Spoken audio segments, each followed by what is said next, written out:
오늘 이 시간은 고난이 담긴 기도라는 제목으로 말씀의 은혜를 나누도록 하겠습니다. 앞에 그림을 보시면 7명의 천사가 있습니다. 하나, 둘, 셋, 넷, 다섯, 여섯, 7명이죠. 자, 7명의 천사가 뭐를 들고 있습니까? 나팔을 하나씩 들고 있죠. 나팔을 하나씩 불 때마다 땅의 3분의 1이 타고, 땅의 피조물의 3분의 1이 죽고, 강의 3분의 1이 마르고, 하늘에 별이 떨어져 마르고, 또 별들의 3분의 1이 어두워지고, 그리고 황충이 사람들을 물고 괴롭히고, 그리고 마병대 2만만이 나와서 사람들을 죽이는 재앙이 나타나게 되어집니다. 물론 이것은 문자적으로 봐야 되는 것이 아니라 상징적으로 이런 고난이 지금 이 시대에 있다라는 거예요. 자, 그런데 이 7명의 천사가 쭉 나와가지고 바로 나팔을 부는 게 아니에요. 오늘 본문 앞에 8장 1절에 보시면 이렇게 되어 있죠. 7째 인을 떼실 때 하늘이 반시간쯤 고요하고 7 천사가 나팔을 받았다 그랬어요. 그러니까 7 천사가 나와서 바로 나팔을 부는 게 아니라 대기를 하고 있는 거예요. 무언가가 부족하기 때문이죠. 이 땅에 심판과 재앙을 내리기 위해서는 이 천사들이 아직까지 기다려야 될 것이 있다 이 말이에요. 그럼 누구를 기다릴까요? 또 다른 천사 한 명을 기다립니다. 오늘 본문에 보면 3절 보시면 되어 있죠. 뭐라고 되어 있습니까? 또 다른 천사가 와서 제단 곁에 서서 금향로를 가지고 많은 향을 받았다. 이 천사 보세요. 이 천사가 서 있는데 뭘 가지고 있어요? 금향로를 가지고 있죠. 자, 그런데 이 금향로에는 뭐가 들어있느냐? 향로니까 많은 향이 들어있다고 했죠. 그럼 이 많은 향은 뭘까요? 그 뒤에 풀이를 해놨어요. 모든 성도의 기도가 들어있다라고 그랬어요. 자, 보세요. 7명의 천사가 나팔을 들고 섰습니다. 이거로 부족하니까 또 다른 천사가 나타나서 기도를 들고 딱 섰습니다. 자, 기도까지 딱 됐어요. 그러면 이제 응답이 돼야 될 거 아니에요. 이제 재앙이 일어나야 될까? 재앙이 안 일어납니다. 그 다음 뭐라고 되어 있습니까? 4절에 보시면 향연, 이게 뭡니까? 그 향을 태워서 나는 연기죠. 향의 연기가 성도의 기도와 함께 천사의 손으로부터 하나님 앞에 올라가니까 어떻게 됩니까? 5절에 우레와 음성과 번개와 지진이 나더라 라고 되어 있어요. 자, 그러면은 이 향을 도대체 어디에다 부었고 무엇에다 부어서 연기가 났으며 이것은 도대체 어떤 모습일까 궁금하시죠? 이거는 성막 성전에서 하나님께 향을 태워다 드리는 모습을 그대로 말한 것입니다. 이런 것이죠. 성막 성전 안에는 분향단이라는 단이 있습니다. 분향단. 이 분향단은 숯을 가지고 와요. 여기다 불을 떼는 게 아니라 숯을 가지고 와서 그 숯을 깔고 그 숯 위에다가 향을 올립니다. 우리나라는 향이 길쭉하잖아요. 근데 이때 향은 그냥 뭐랄까요? 초 같다고 해야 될까요? 동글동글한 이런 돌 같은 거예요. 돌. 투명한 돌. 그 돌들을 올려놓으면 그 돌이 녹으면서 향이 나는 거예요. 그렇게 해서 그 향연이 하나님께 드려지는 것이죠. 그러니까 이거를 형상화한 것입니다, 지금. 그러니까 이 향단에다가 숯을 갖다 놓고 이 금향로에 있는 향알갱이죠.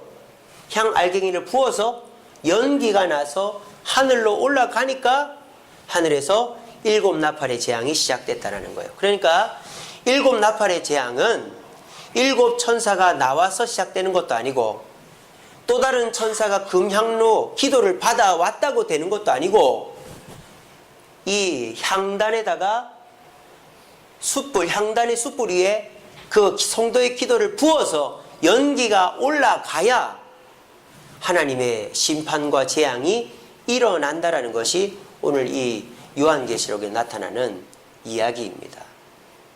자, 그러면은 여기에서 이 향은 뭐라고 그랬습니까? 아까 기도라 그랬죠? 자, 그러면 이 향단에다가 향을 부어서 나는 연기는 뭘 뜻할까요?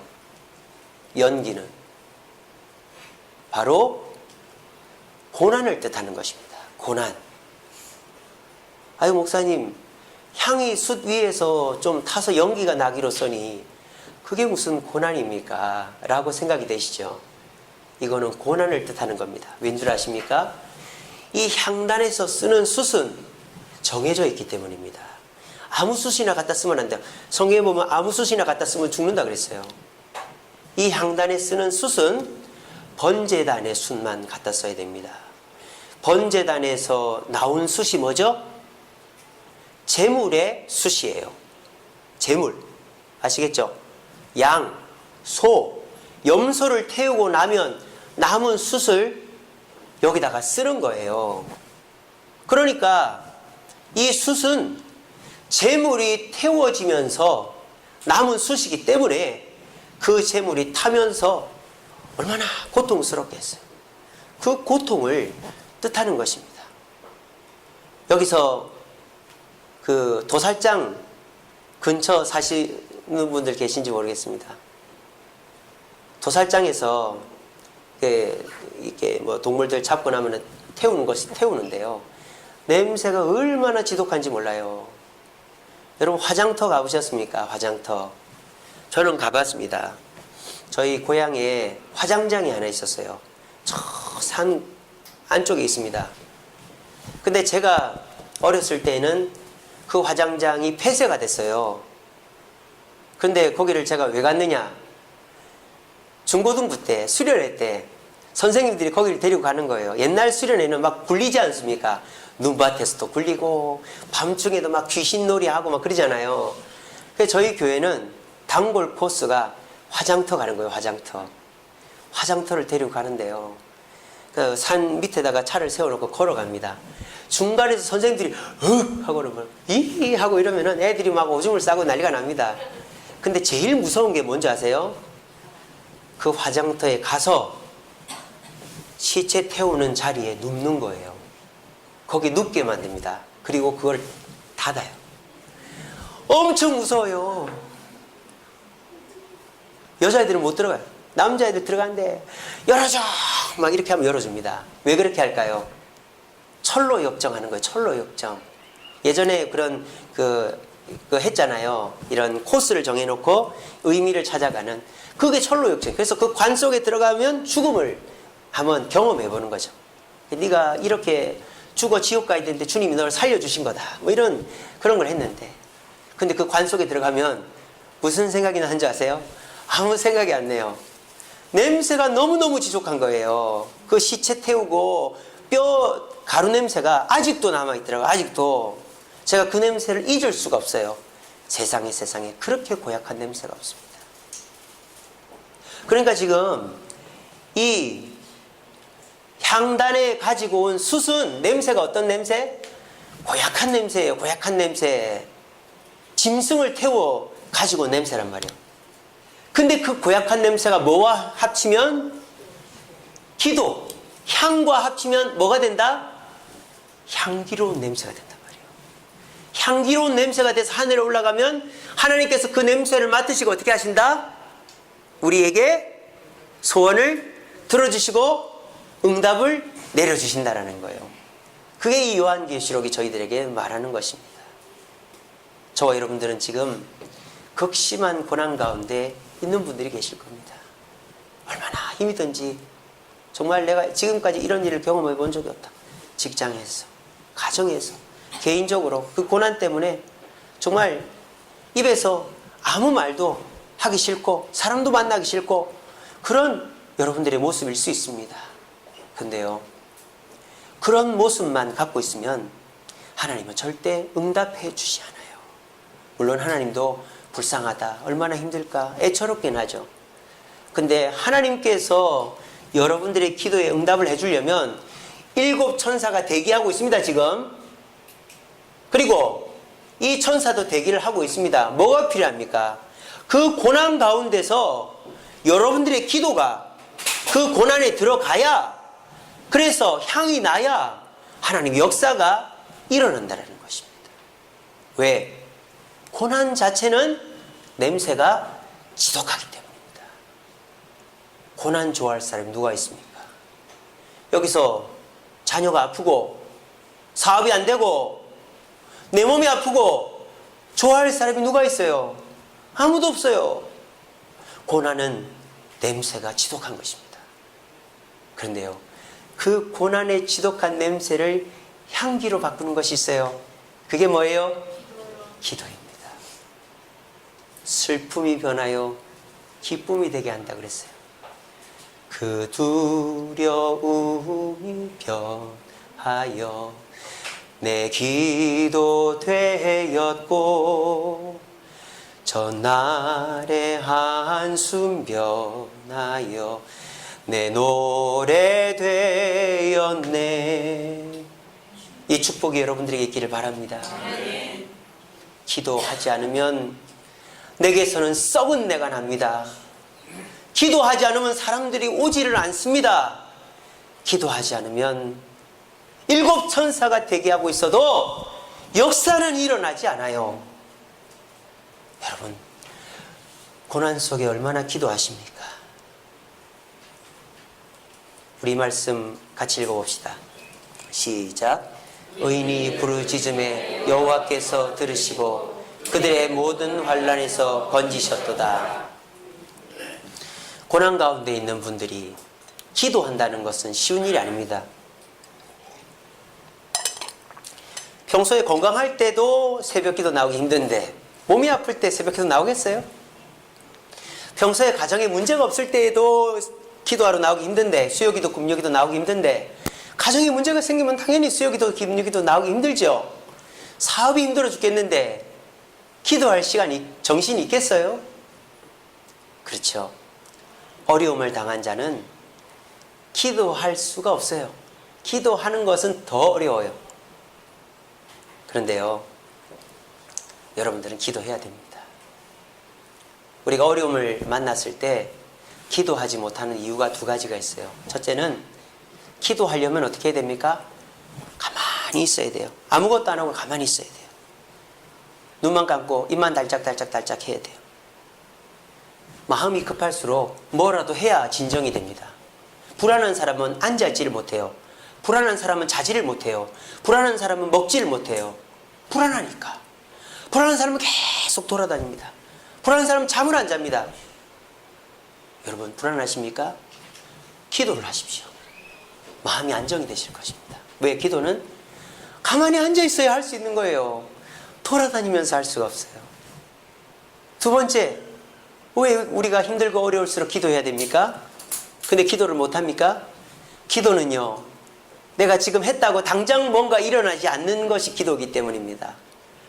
불안하고 두려운 사람일수록 당장 내 앞에 뭔 일이 일어나기를 바라는 거예요.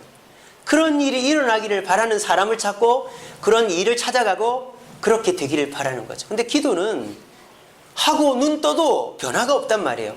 그러니까 마음 급한 사람은 기도하지 않는 것입니다. 오히려 내 방법을 쓰고 내 머리를 쓰고 사람들을 만나고 그러면 돌아다니는 거예요. 그러면 마음은 더 불안해지고 나는 더 조급해지고 내 표정은 굳어지고 내 몸에서는 악취가 나는 거예요. 고약한 냄새가 나는 거예요. 사람들이 오질 않는 거예요.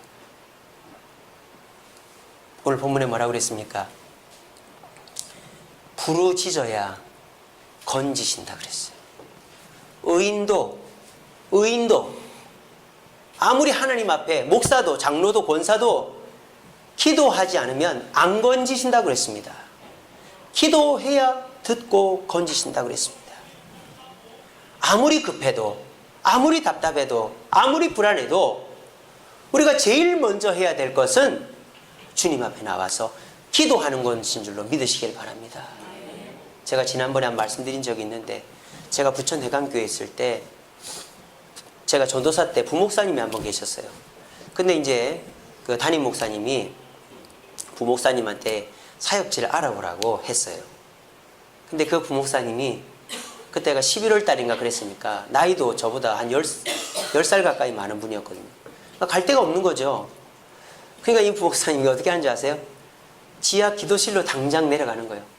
그러면서 온 교회가 떠나가라 할 정도로 펑펑 울면서 기도를 하는 거예요. 얼마나 제가 민망하든지 그렇게 주여 주여 울면서 기도하는 거예요. 어떻게 됐을까요? 담임으로 갔습니다. 구미에 있는 교회에 지금 담임으로 있습니다. 그렇게 펑펑 울며 기도하니까 의인의 기도를 들으시고 하나님이 그 관련해서 건지시더라고요. 여러분 이런 상황을 여러분들은 만나보신 적이 없죠? 저는 그게 제일입니다. 제일. 목사는 집도 없습니다. 모아둔 돈도 없습니다. 나이 들어보세요. 어디서 불러줍니까? 그런데 교회에서 나가라면 끝이에요. 뭐 노동 고용보장 이런 거 없어요. 실업급여 이런 거 없어요. 나가면 끝이에요. 그런 목사들이 얼마나 많은지 몰라요. 저도 그렇게 될 수 있고. 그런데 그 막막함 속에서 야, 나 갈 데 없을까? 야, 나 좀 도와줘. 아버지, 나 이번에 이렇게 됐는데 좀 도와주세요. 전화 한 통 안 하고 당장 내려가서 울면서 기도했더만 하나님은 한 달도 못 되어서 시골에 있는 조그마한 교회지만 청빙받아가지고 당당히 그 교회에 다녀가가지고 지금 10년 넘게 사역 잘하고 계시고 딸들이 얼마나 이뻐졌는지 딸이 셋인데 모델들이더라고요. 완전 키가 있기. 의인은 부르짖어야만 응답이 됩니다. 가만히 있으면 가만히만 돼요. 제가 집사람한테 들은 얘기입니다. 집사람이 학생들의 진로 상담 지도 자격증을 땄어요. 서울시에서 하는 거. 그래서 이제 뭐 교회에 필요할 일이 있을까봐 땄는데 그 진로 상담 교육 때 들은 얘기랍니다. 만약에 자녀가 갑자기 다치거나 아팠을 때 어떻게 해야 될까? 1. 자녀를 차에 태워서 빨리 응급실로 간다. 2. 119를 부른다. 어떤 것일까요? 119는 전화해도 오는 시간이 걸립니다. 그리고 119 전화해놓고 가만히 기다려야 됩니다. 그러니까 사람들은 대부분 다가 급한 마음에 애 들쳐업고 차에 태워서 병원으로 간다는 거예요. 그런데 그 강사의 말은 사소한 문제라도 애가 병원에 입원해야 되겠다 싶으면 무조건 119에 전화를 하랍니다. 왠지 아세요? 병원마다 무조건 119가 태워가면 입원을 시켜줘야 된답니다. 병원마다 119에 할당되어 있는 베드가 있대요. 개인이 가면 입원 되네 안 되네 다른 병원 가라 합니다.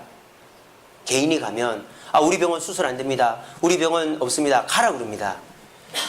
119에 태워가면 각 병원마다 최소 병실을 남겨놓기 때문에 119에서 태워가라는 거죠. 여러분 많이 힘드시죠? 어려운 일 때문에 기도는 둘째치고라도 당장에 여기 쫓아다니고 저기 쫓아다니고 하고 싶은 마음이시죠? 그럴 때일수록 기도해야 됩니다. 왜요? 7 천사가 이렇게 나와 있어도 기적은 일어나지 않아요. 지금 여러분들의 문제를 해결해주기 위해서 하나님은 7 천사를 하늘에 동원해 놨어요. 근데 아무 일도 안 일어나잖아요. 여러분들이 이렇게 교회를 와도 안 일어나잖아요. 교회 온다고 역사가 일어나는 거 아니거든요. 뭐를 해야 된다고요? 기도를 해야 된다고요. 여러분들의 그 악취 나는 그 고난에 간절한 기도가 담겨야 아름다운 향연이 하나님께 올라가서 하나님은 외면하지 않고 7 천사를 통해서 하나님의 역사를 이루신다는 것이 오늘 본문의 이야기인 것입니다.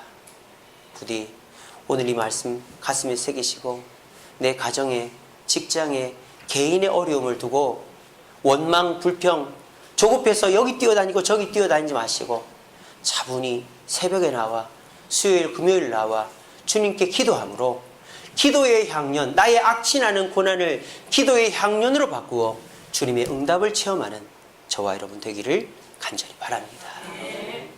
자, 그러면 이런 일이 도대체 진짜 현실적으로 가능한가? 예, 가능합니다. 성경에 그런 이야기들이 있습니다. 먼저 이 사람은 히스기야 왕입니다. 히스기야 왕.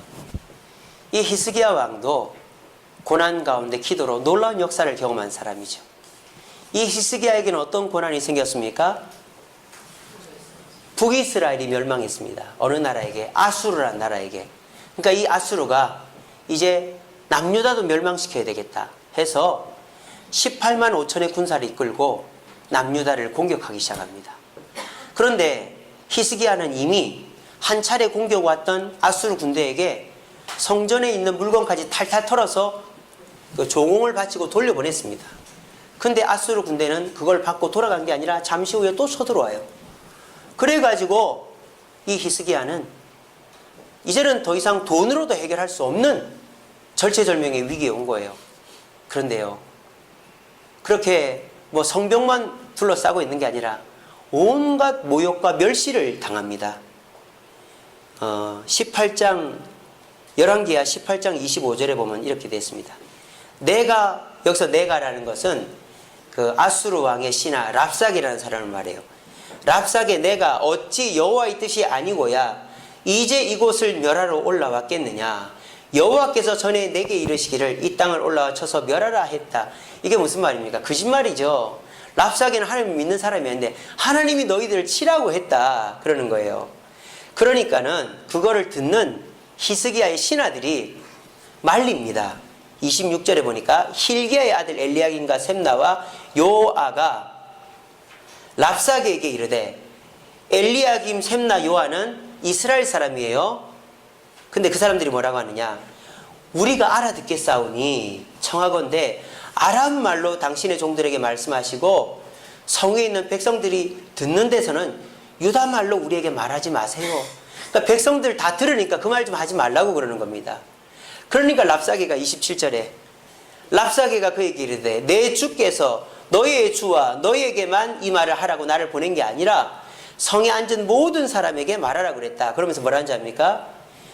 너와 함께 자기의 대변을 먹고 자기의 소변을 마시게 한 것이 아니냐. 이렇게 멸시를 하는 거예요. 그러니까는 이 히스기야는 그냥 고난만 당하는 게 아니라 쉽게 말하면 개망신을 당하고 있는 거죠. 개망신을. 그런데 이 히스기야가 그 고난 가운데서 원망하고 불평하고 대책 계획을 세우는 게 아니라 하나님께 나와서 기도합니다. 히스기야가 19장 1절에 보니까 이렇게 합니다. 히스기야 왕이 듣고 그 옷을 찢고 굵은 배를 두르고 여호와 앞에 들어가서, 그래서 히스기야는 그냥 얌전하게 그냥 점잖게 기도한 게 아니라 옷을 다 찢어서 벗어버리고 배옷 상복을 입고 그냥 집에서 기도한 게 아니라 앉아서 기도한 게 아니라 성전에 가서 무릎을 꿇고 하나님 앞에서 기도했다라는 거예요. 그렇게 기도했어요. 그러니까 이 히스기야가 아수르 군대의 포위와 랍사게의 비난 가운데 악취가 나는 고난을 당했지만 그 고난을 기도의 향으로 태우니까 향연이 하나님께 올라간 거예요. 그래서 하나님이 누구를 보내느냐? 이사야 선지자를 보냅니다. 그래서 19장 6절에 보면 이사야가 그들에게 이르되, 너희는 너희 주에게 이렇게 말하라. 여호와의 말씀이 너는 아수르 왕이 신복에게 들은 바 나를 모욕하는 말 때문에 두려워하지 말라. 내가 한 영을 그들 속에 두어 그로 소문을 듣고 그의 본국으로 돌아가게 하고 또 그의 본국에서 그에게 칼에 죽게 하리라 그랬어요. 자, 이렇게 했습니다. 옆에 있는 사람은 누굽니까? 한나입니다. 한나. 이 한나도 고난을 겪은 사람이죠. 어떤 고난? 불임. 애를 못 낳는 거예요. 근데요, 한나는 애만 못 낳는 게 아니었어요. 멸시를 당했습니다. 누구 때문에? 또 다른 부인 때문에. 사무엘상 1장 6절에 보면 이렇게 되어 있습니다. 여호와께서 그에게 임신하지 못하게 하심으로 그의 적수인 분인나가 그를, 한나를 심히 격분하게 하여 괴롭게 했다 그랬어요. 그러니까 이 한나도 히스기야처럼 자기 몸만 힘든 게 아니라 마음도 힘든 거예요. 그런데 이 한나가 어떻게 합니까? 그 고난을 남편에게 풀지 않고, 당신 씨가 잘못해서 그런 거 아니야? 뭐 그러지도 않고, 그리고 뭐 자기 생각으로 하지 않고 하나님의 성막에 나와서 기도합니다. 이때는 이제 사사시대가 끝났을 때니까 성전이 지어지기 전이니까. 근데 기도를 얼마나 간절하게 했든지 술에 취한 것 같았다 그랬어요. 옆에 있는 사람은 엘리 제사장이거든요. 이 엘리 제사장이 보니까 막 미친 여자처럼 입술이 달짝달짝달짝 하면서 옆에 누가 지나가도 모르는 거예요. 그래서 너 술을 좀 끊어라. 그랬더니 저는 술 먹은 게 아니라 하나님께 간절히 기도하는 겁니다. 그렇게 기도를 한 것입니다. 이 두 사람은 어떻습니까? 자기 삶에, 자기 몸에서 악취가 납니다. 너무 힘이 들어서 몸만 힘든 게 아니라 마음도 힘들어요. 왜? 사람들이 지금 자기 마음을 핥히고 있기 때문이죠. 히스기야는 랍사게의 멸시로 마음이 아프고 이 한나는 분인나의 멸시로 마음이 아픈 거예요. 그 악취나는 자신의 몸과 마음을 기도로 덮으니까 거기서 향년이 올라가서 이런 역사가 일어난 거예요. 첫째로 히스기야 왕에게는 어떤 역사? 그 밤에 18만 5천 군대가 몰살당했습니다. 어떻게 이런 일이 일어났을까요? 하나님의 기적이 아닐 수 없죠. 한나에게는 어떤 기적이 일어났습니까? 아들을 낳았어요. 근데 한나가 하나님과 약속했죠. 하나님, 저에게 아들 주시면 하나님께 드리겠습니다. 그랬잖아요. 그래서 한나가 진짜 금쪽 같은 아들, 다음에 또 기회가 있을지 없을지 모르는 그 아들을 성막에서 일하는 이제 종으로 갖다 바치거든요. 그랬더니 한나가 또 복을 받는 거예요. 어떻게 복을 받았느냐? 사무엘상 2장 21절에 보니까 여호와께서 한나를 돌보시사 그로 하여금 임신하여 세 아들과 두 딸을 낳게 하셨고 아이 사무엘은 여호와 앞에서 자니라. 총 6명의 자녀, 사무엘까지 포함하면, 그래서 6명의 자녀를 얻게 된 것이 한나였다라는 것입니다. 여러분 어떻습니까? 히스기야 왕과 한나는 의인입니다. 하지만 기도하지 않았으면 이런 역사는 일어나지 않았습니다. 저와 여러분들도 의인입니다. 여러분들은 예수 그리스도께서 의롭다고 하신 의인입니다. 그러므로 여러분들은 하나님께 복을 받을 자격이 있습니다. 근데 그 복은 그냥 주시지 않는다 그랬습니다. 이미 여러분들에게 복을 주고 문제를 해결하게 해주려고 7 천사가 하늘에 대기하고 있습니다. 그런데 여러분들이 그 복을 받으려고 기도하지 않으면 그 복은 주어지지 않는다는 것입니다. 특별히 고난 가운데 있는 성도가 그 고난에 취해서 고난에 함몰당해서 답답해만 하고 주저앉아만 있으면 아무런 기적도 일어나지 않지만, 고난 가운데 있는 성도가 기도하면 하나님은 100% 응답해 주신다는 것이 오늘 이 성경의 이야기가 되는 것입니다. 여기 앉아 계신 분들 중에 고난 한두 가지 정도 없는 분 아무도 없을 것입니다. 저도 고난이 있습니다. 저희 자녀들에 대한 어려움들이 있고요. 여러분들도 가정에, 직장에, 교회에 어려움이 있을 것입니다. 그런데요, 여러분들의 그 고난은 고난으로 끝날 것이 아니라는 것을 기억하시기 바랍니다. 그 고난에 우리의 기도가 더해지면 그 고난은 향기로운 향연으로 바뀝니다. 그러면 우리 주님은 저와 여러분들의 그 고난을 역사하심으로 하나님의 축복으로 바꿔주시는 것입니다. 부디 오늘 이 말씀을 허투루 듣지 마시고 진짜로 믿고 실천하셔서 내일부터 새벽기도도 나오시고 수요기도 금요기도도 나오셔서 내가 고난 가운데 악취가 나는 그 고난 속에 있지만 기도함으로 하나님의 역사가 일어나는구나 하는 것을 몸소 체험할 수 있는 저와 여러분 되기를 간절히 바랍니다. 말씀을 맺겠습니다.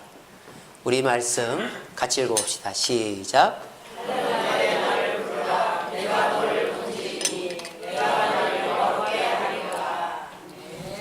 자, 이 말씀에는 앞뒤가 안 맞는 말이 있습니다.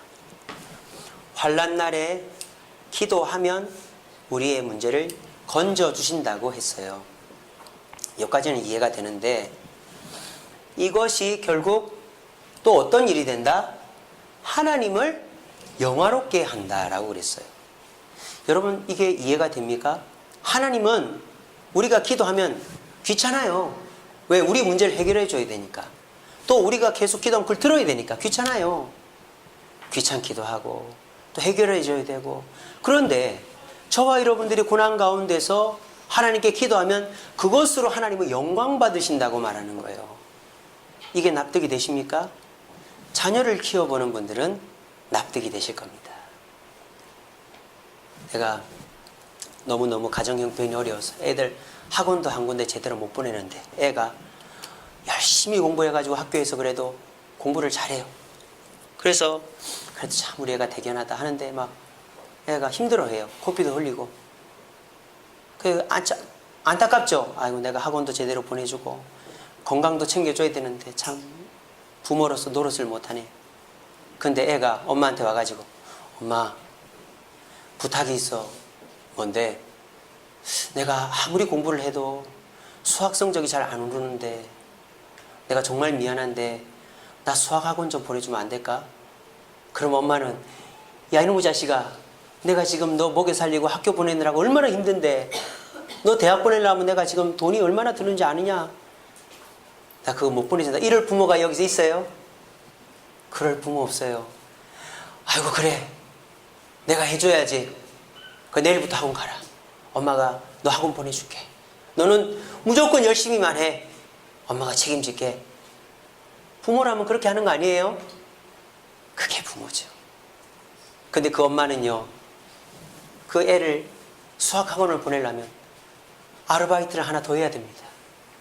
아르바이트를 하나 더 하려면 잠을 줄여야 됩니다. 잠을 줄이면 몸이 아픕니다. 내 여가가 없습니다. 그래도 엄마는 기쁜 거예요. 왜? 애가 열심히 사니까.